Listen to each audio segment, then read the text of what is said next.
Welcome to this session on explanation of basic 8051 microcontroller circuitry.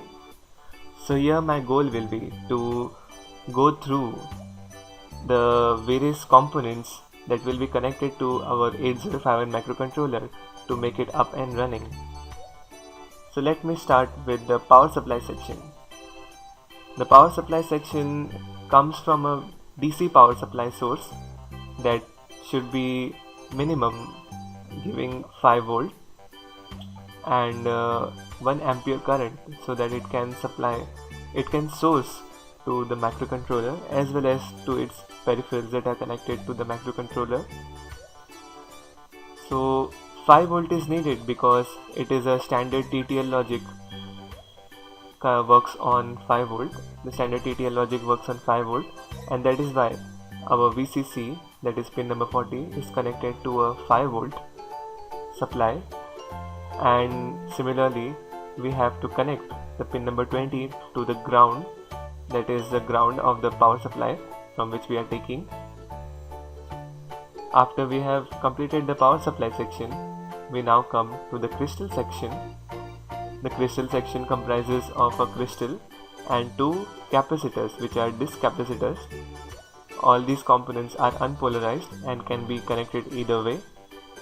The crystal is connected across the pin number 18 and 19, that is Xtal1 and Xtal2. The crystal is having a value of 11.0592 MHz.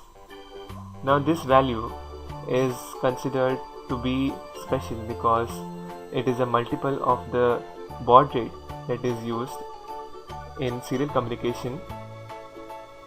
Now our 8051 microcontroller can work basically on any frequency from we can say up to 12 MHz because it was designed to do so, but still we used 11.0592 MHz because it is a multiple of the baud rate frequency, that is 9600 for example, that we use. After the crystal, we have 2 capacitors connected across it and grounded on the other end. These capacitors are basically for grounding the high frequency signals or high frequency noise coming from various noise sources, or it can even ground the noise signals coming across the crystal. After the crystal section, now we come towards the reset section. Now the reset section can be of 2 types. One is it can be a power on reset, or it can be manual reset. Here we have the setup of power on reset, in which a 10 microfarad capacitor is connected across the reset pin and the 5 volt power supply, and at the same time the reset pin is grounded through a 10K resistor.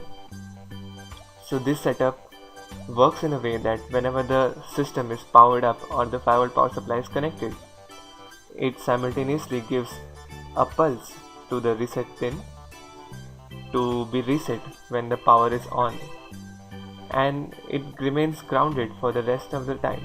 That means whenever the power is on or whenever the power is just switched on, it gives a reset pulse and then it never executes.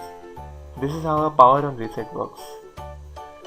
And when we have all this setup done, we have our microcontroller set up to be functioning for whatever program it has been programmed.